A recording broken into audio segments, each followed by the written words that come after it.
In this episode, we're going to look at the life and the ministry of Charles Fox Parham, a man referred to as the father of Pentecost.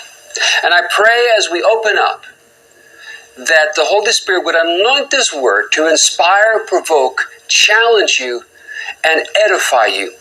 That as we look at what he did right and what he did wrong, you would be catapulted into your divine purpose, and the gift would be stirred up on the inside of you. Now, Charles Parham was often referred to as the father of Pentecost.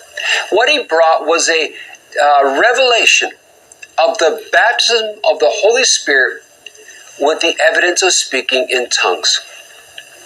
And I need to explain this because today as we look at Pentecostalism, people understand when we refer to the baptism of the Holy Spirit.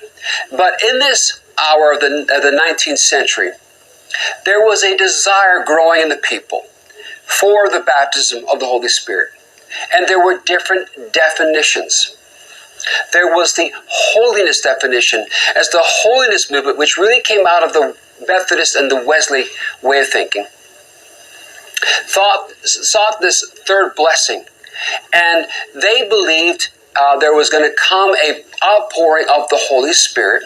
There was the Keswick movement, which ultimately led to the Welsh revival of 1904.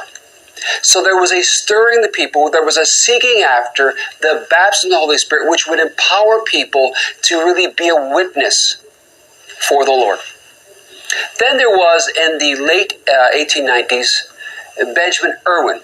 He was a man from Nebraska. He was part of the holiness movement, and he began preaching a baptism with fire. He gained great popularity and was very big throughout the Midwest and actually spread throughout the whole of the United States. He would ultimately end up in sin, and his message was discredited.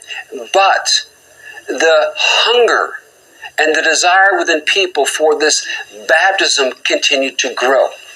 And his message influenced many people, including many people that went into the Pentecostal movement. There were other people, as we'll discover, like Dowie. There was Mariah Woodward Ether, who was traveling throughout the country and preaching a Pentecostal message. So the people were being prepared, and the harvest was ripe for a man like Charles Fox Parham to come along and preach this message, this revelation that he would get, that the Holy Spirit, the infilling and the baptism of the